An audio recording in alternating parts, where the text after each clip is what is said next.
Matthew chapter 8:14. This will be part 20. And this is where I believe it's Peter's mother-in-law gets sick and Jesus heals him. And then the confusing part of the other side of the lake. Let me get started here. Okay. This is the text that was cleaned up last time. So what we're doing here is just a reminder that he healed a centurion who is like a captain over 100 people. I think that's how they define it. But he could be just a captain over 50. Here, he healed him by saying, go and do, and then Jesus was telling him about how great of trust that he has in him. And you should go over that last video to see how these verses were corrected.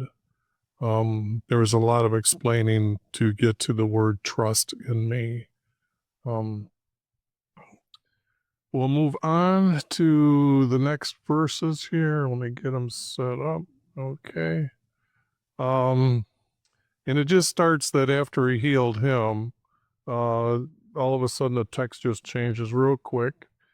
And it says, when Jesus had come into Peter's house, what I did was I changed it to say, when Jesus came into Peter's house, or home, excuse me, he saw his mother-in-law sick in bed. When you're in bed, you don't need the word laying. Most likely you are laying when you are in bed. But you notice I've added the word deadly here. Just for deadly. Now, why did I add the word deadly? Well, I'm going to have to explain that only by showing the next verses as well.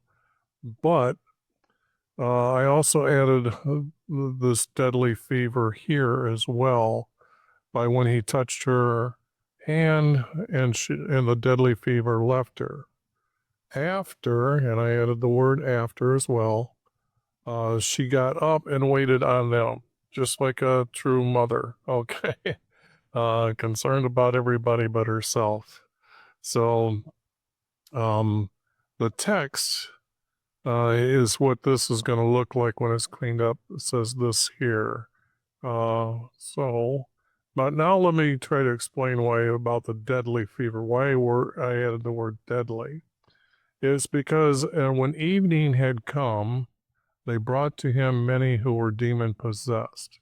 Now, how would they have known about how to bring them to her if she was just laying down in bed and she was just maybe not feeling well right then, maybe tired in the day laying there.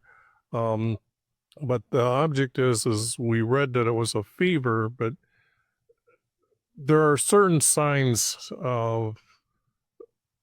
that say that a person is going to leave the earth and go on to their eternal life. So what it is that it would have been something that her neighbors would have been aware that this fever, and she's in her last days before can't be or she's not going to exist with them. So that's why I've got here, when the evening had come, they brought to him many who were demon possessed, because they had to be aware, and then they would have heard or maybe had seen her go outside and hustled about, and all of a sudden maybe one talked to another and said, well, Jesus is here and he healed me and I don't feel anything now anymore. And then that would have spread to where this fever that she had to be deadly, okay? And now they seen that she was completely okay. So by that evening, I've added the words by that, now getting rid of the word when, evening, they brought to him many with demons. Now I removed the words possessed here, and who were really just kind of, we already know that when they brought to him many, it's pretty much stating that they were people, but it needed to add the word with demons, meaning that not that they were all had many demons, but this group had together demons. And now this is where the text is got to be when it's being read of the people's thinking at that time. They didn't know how to explain um, how we get sick and what causes our sicknesses. Today, we have a real good understanding of what's going on. But then, back then, they would just blame it on a demon that you see as Jesus heals, he'll heal many that are, that will be, with unclean spirit, which is actually can be one word, which is demon, because I never heard of a clean spirit versus a unclean spirit. But the object is that I don't need the word possessed when I'm referring to how they were thinking that at that time, and they were just thinking that they're demons that have these sicknesses. Now, in the future, will I remove the demons and just say that they were sick? That's possible. That's possible. But here I'm just trying to stay with the words that are being used right now. And they cast out the demons because they really aren't spirits, neither that were the cause of the effect. But if they came with these demons, then these casting out demons. Spirits, as we have learned, is like breath or words. The unseen, like wind type of relationships to the word spirit is truly the best definition for the word spirit at all times. Because I can change the word spirits to demons as being more correct, and you understand, don't have to question what a spirit is. Demon, to heal everyone. So you can see I got rid of the word all and used the word everyone here, and didn't need the word healed, but heal is fine. So let's see, I don't need this. By that evening, they brought to him many with demons, and he cast out the demons to heal everyone. As we move on, this is a verse that's saying there's a prophecy. So the scribe at that time, well, not really scribe,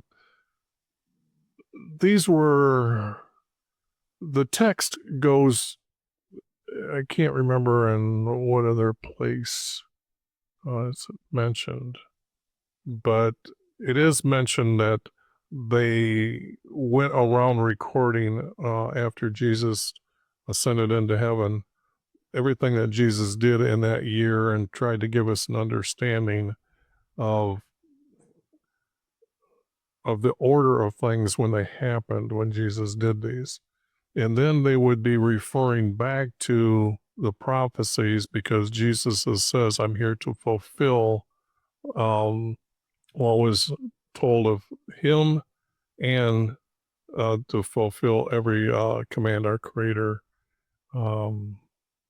had told us to do, or had told them to do. Now, let's see here. So here, this text that's in large is what they're saying is the prophecy.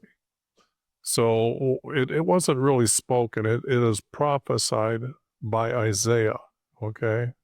Now they're saying this is Isaiah who is writing this, or had wrote this. I could not find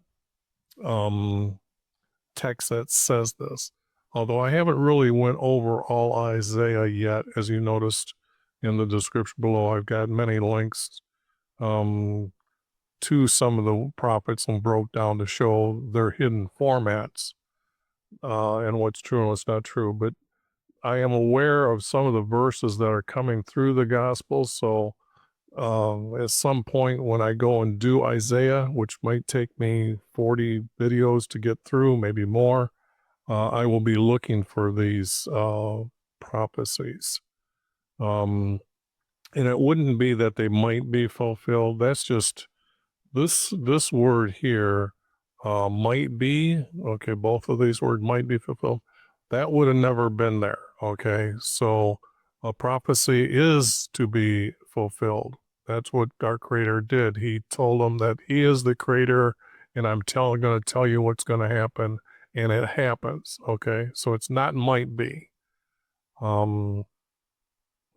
He will take our, not took, himself took our infirmities is the way they have it. Let's see. Up here is what they're, and he himself took on our infirmities. Well, we don't need a double speak thing. He will take, because talking about the future, not that the word took is already a past sentence or a past thing, and this is a prophecy to come. So the correct word is take. And we don't need to say infirmities. We can say sicknesses, okay? Because we can use the word sickness here for infirmities, and then away our diseases. Well, disease and sickness are pretty much the same thing. So I can just use the word sickness away and use the word away and care and remove everything else. And then it's as prophesied by Isaiah, he will take our sicknesses away. Infirmities. Let's take a look to see what, because that's a very, our vocabulary has many descriptions of words, more than what they had at that time. So I'm interested to see what the Greeks had at that time for infirmities. This would have been 17. Okay, here is the text. And when I click on it over here, see, they're saying the same thing, sicknesses, okay, or illnesses, and the disease as well. So I think I'm nailed that one to just say, hey, replace it with something that they would have used, because infirmities, that's a word being used by the writers that are in putting in the words today. And I'm trying to let you understand that their vocabulary was limited. And even though it was limited, they had a special way they said things to mean things. One of the most I give in reference when I'm doing these is that example, the word land is used what you see on the surface, okay, the land. And then underneath the land is ground. So when they would speak of the land under the water, that they knew that they could see the river and they could see a land underneath it, that's still called land. That's the surface, okay? So these words will come up if you study the Hebrew side of the text. Here, okay, this is jumping from Jesus healing all those people there. Let's see, that was that evening they had brought him. Okay, so at evening time they brought him. Now, evening is the last, the twilight light. This is when they held the Passover meal to start the beginning of the day. When the sun sets, there's still light that you can see by. This is how our Creator defined the beginning of the next day, is when the sun is over the edge to us.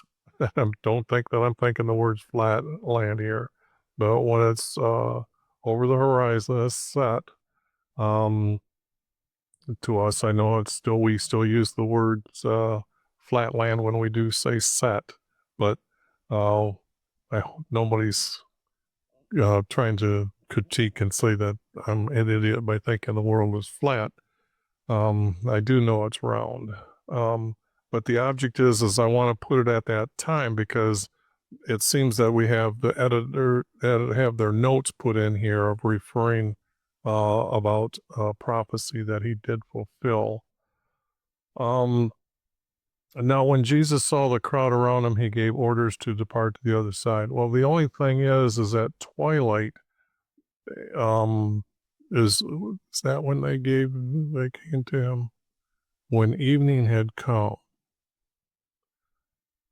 Okay, now evening, I guess, could even be described here as a few hours before twilight.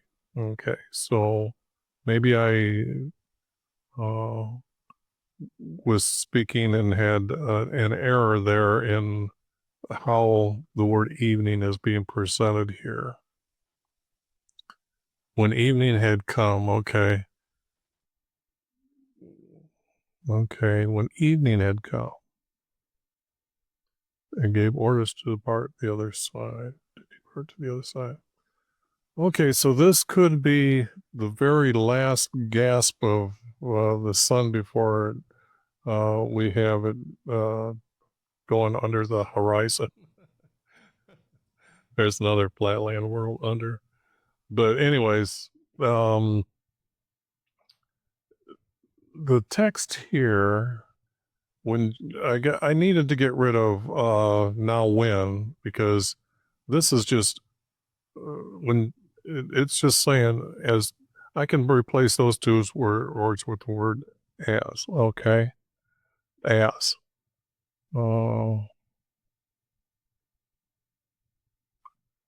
Okay, and Jesus doesn't really need to see the crowd here because he knows he's in the crowd. So we don't need to have Jesus reconfirming what we already know. So as a crowd followed him, not was around him, would follow him, Jesus gave orders to depart. Well, I'm going to use the word go, just like I think if I went and looked it up, that's pretty much the Greek word, not depart, but go to the other side of the lake. Now it says to the other side. So that means I've added these words here completely on my own. Because what are we talking about when these verses are up here in front of us? Well, here, we're supposed to be up in this area here. Let me see if I got a better map. I should have.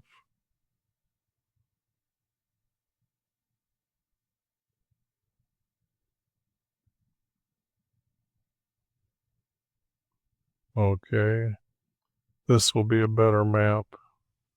Now, I've got all these notes are from YHVH'S Everlasting Promises.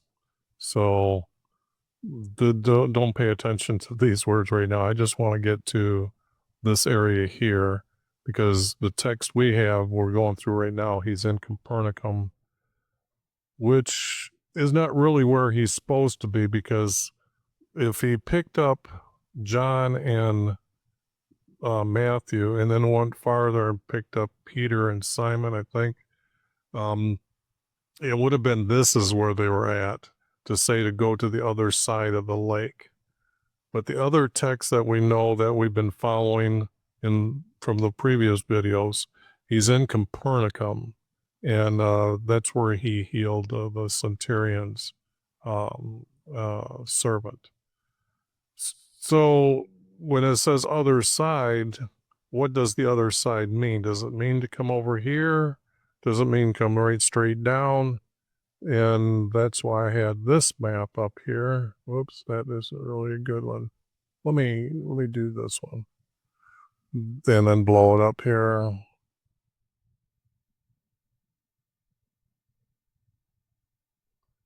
Because the text refers to the Jordan River. This is going to be the Jordan River from here to Well, down here, if we made a straight line. Okay.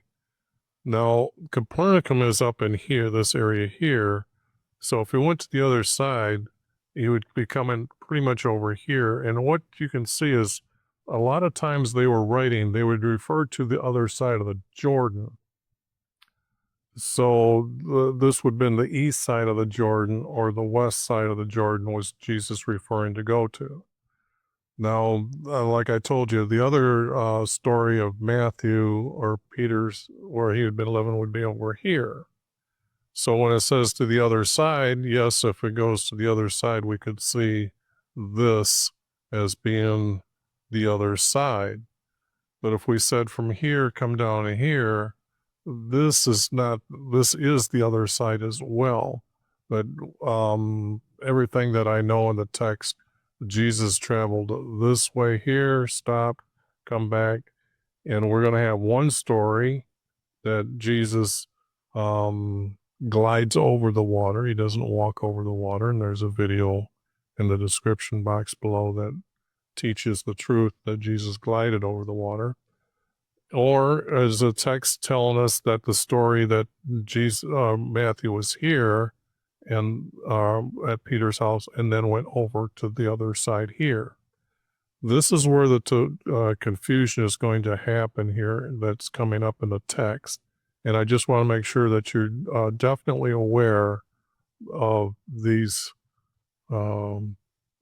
places of meaning.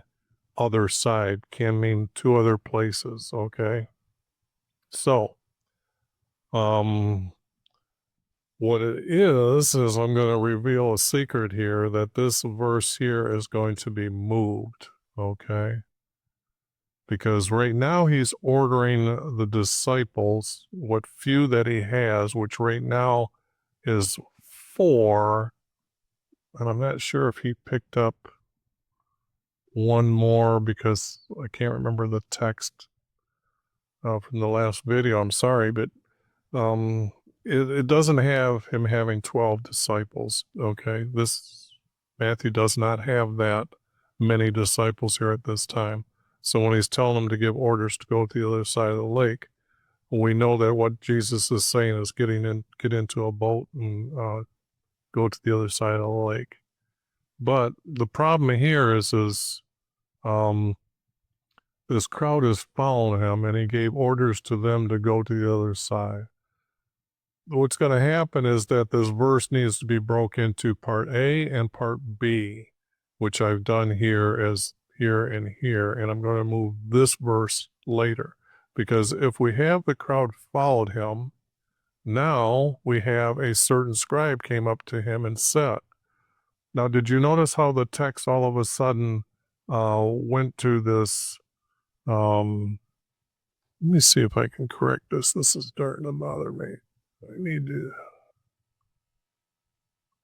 I feel like I was sitting off to the side when I'm talking to you. I moved my seat before I sat down and didn't correct the camera. Sorry. What you now see is that a certain scribe came to him. Now, I know some of you know these stories very well, and you know that they're missing here in Matthew, and we know that when Jesus said, get into the boat, this would have been the first time he was saying, get into the boat.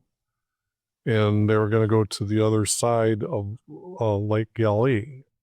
So what we have here is that text is missing, and this story is inserted, where a certain scribe, now we don't need a certain, we just need a scribe, so we can get rid of the word certain, came and said, no, he came and told him. He was, you can't use the word said all the time. To be more first person writer, you would say, as the writing of a story, he came and told him, teacher, I will follow you home and wherever you go. Now, I'm adding the words home and this changes this sentence very hugely by doing this. But I want you to pay attention to Jesus' answer here. Jesus told him, foxes have holes and birds, and we know that they're in the air, so we don't have, but they can also land. But birds have nests, and that can be on the tree or on the land. But I, your son from man, I needed to add those words, now has nowhere to call home. He's saying, he used the words lay, and then lay his head, which means to rest. Okay, the foxes have holes to rest, the birds have nests to rest in, but actually they build a nest not to rest in. They make a nest to have their young in. So when Jesus is referring to the foxes have holes, yes, they do have a place where they can come back and forth and they live there. So this is why I added the word home. Okay. Now there's going to be verses coming up as well that's going to help me just find why I said the word home here, wherever you go, because he's this scribe that's saying, I'm willing to follow you wherever you go, because he must have been heard about what's going on, and he's probably was there witnessing a lot of what Jesus was doing there, healing them. But he more or less walked up to him. A scribe, yeah, I could put here the walked up to him and told him.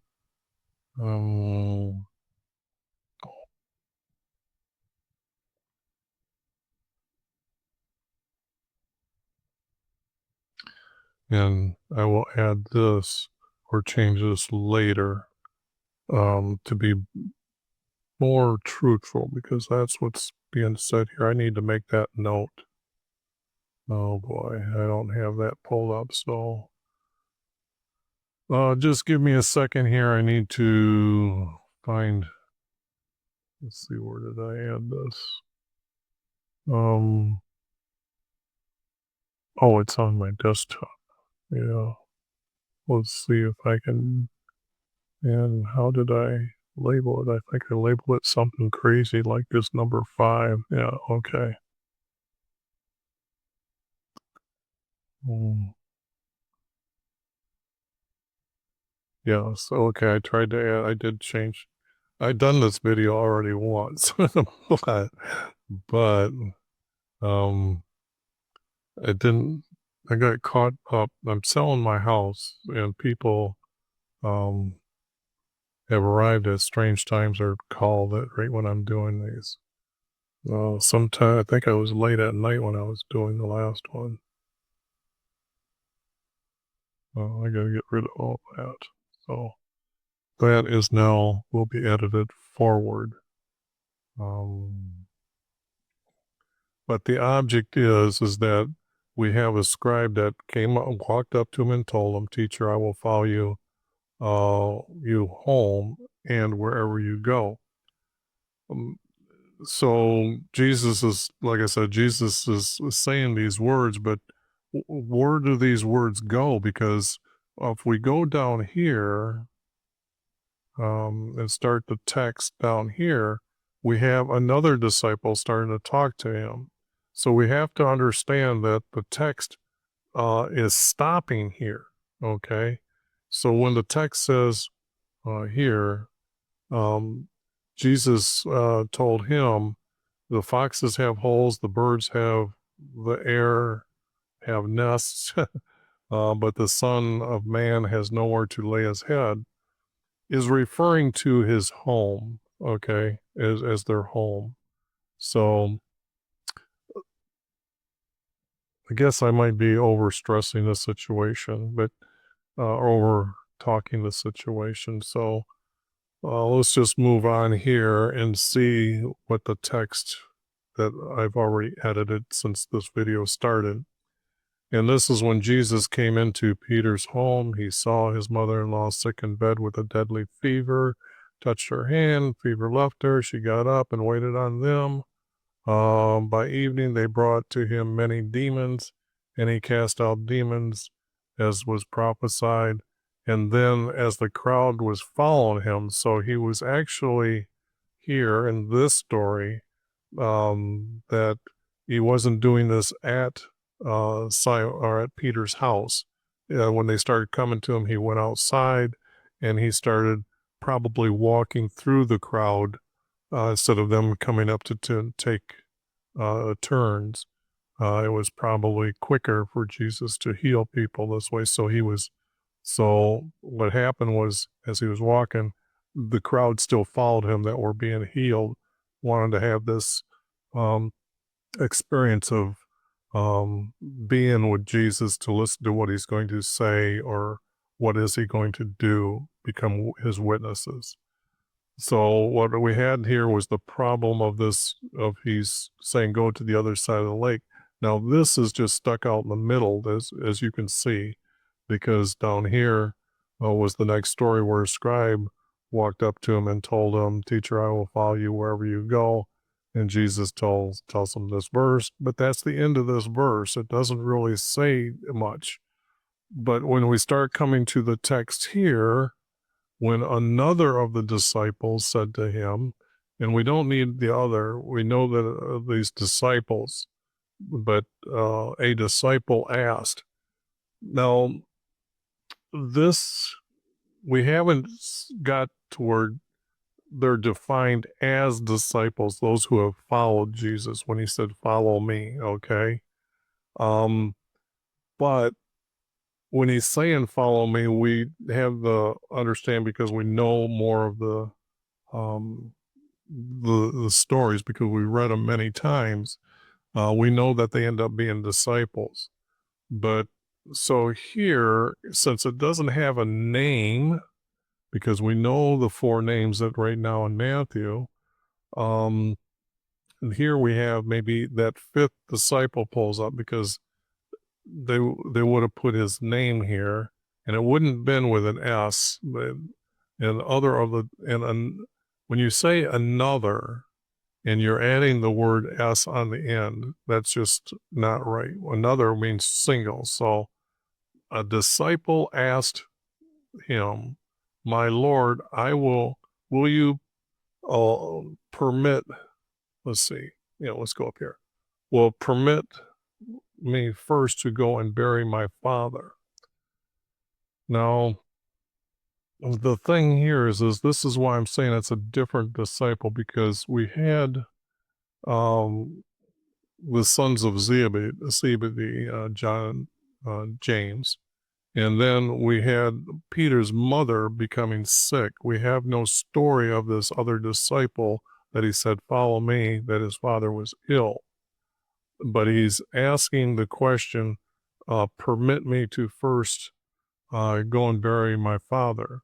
Now, the word permit, I didn't like that word, and I used the word allow. Let's take a look at what they used here. I gotta click through this because it's 21. Permit, yeah, word permit. Allow is the other word that could be used, so I use the word allowed. So in other words, I'm not inventing my own will here, but they could have used the word allow as well. Allow me, you don't need to have the word first because this is implying Jesus is going to start walking someplace. Now remember, it was evening when this happened, or supposedly. So Jesus can't go too far in the night. So this verse seems to be out of, like, it's the next day that he's out traveling, okay? And people came up to him. I can't make any other sense out of it because the text doesn't go in order and tell us what's happening. We just have these verses pop up. But Jesus is going to teach him from this. And it's Jesus replied, you are to follow me. In other words, he has been called disciples because they're trusting him that he is their king. And as their king, he is Lord over them, also dictating their life. They don't get to have their free will of going to their family. They now working with with our King. So as Lord, um, it would be better that I would correct the text to say King. And like I've told you before, maybe that will be happening in the future. There's a lot to be done after these verses are reading, because as you see, the more text that first we have to become true with the words, and then we can become even truthful with what we have next. It's not just a one stop does everything here. So, what Jesus is saying is, you are to follow me. It was his command that he was referring to, that when he says, follow me, that's a command from their king or Lord. Follow me. Okay. For the dead, they had the word allow the dead. Oh, let's see, where is that? And allow the dead to bury their own dead. But that is a sarcastic statement by Jesus. I don't think he spoke like that. He would not spoke, but he would not say that, because he knows he's teaching and every one of his words are important. So that's why I've tried to not be sarcastic when it's written now. For the dead will still be buried is the way I added the text, not for Jesus to have a sarcastic statement to this uh, new disciple that's come up here. And the text will say, a disciple asked him, my Lord, will you allow me to bury my father? And Jesus replied, you are to follow me, for the dead will still be buried. So life goes on, but life is with me right now. And if you're going to be in my kingdom, you have to follow the words that I'm saying. So this is what he was teaching them, that he is their king and they're to follow him and not worry about everything else. Your king is more important than even your father to be buried. Okay. Now we have the text.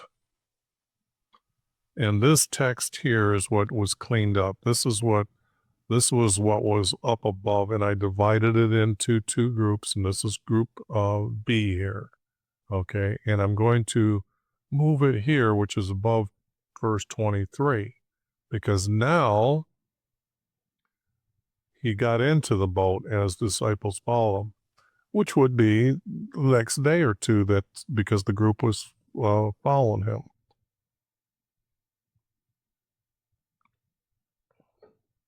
Now we have more sense that the truth that when Jesus gave orders to go to the other side of the lake, this is where this verse needs to be.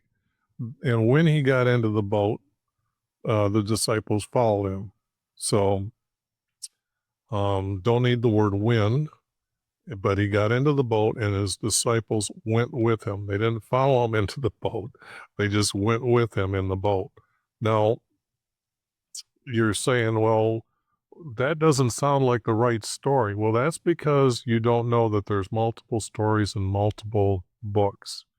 I tried to show that in Matthew, right off the beginning, the genealogy can't be used, because we go to Luke and there's a different genealogy.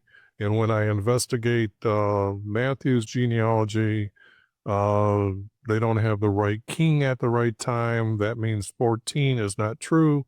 And there was many reasons.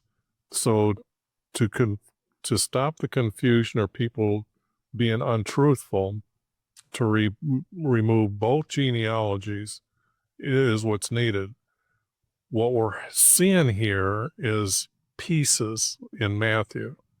And at the end of this progressing of cleaning up each of the verses in all the books, I will combine all stories that are speaking about the lake and go to the other side, and we're going to find which verses go with which story.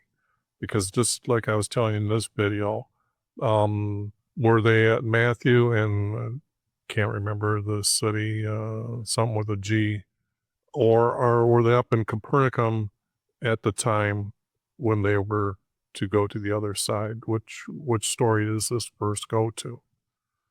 So Jesus gave orders to go to the other side of the lake and got into the boat, and his disciples went with him. Okay. Just a piece of the story. Okay. No. Yeah, I'm going to stop here, and we're going to see that you actually got to see the story. We're going to be talking about a great storm happened on the lake. So, because there's a lot I want to explain about that as well to get into that. So this is going to be the end of this video here. I don't have a review of the words, but we pretty much had them up here. But the key point was we finally made it to put this verse where it belongs. We've now moved it down, and we have this as the correct order of these, what happened.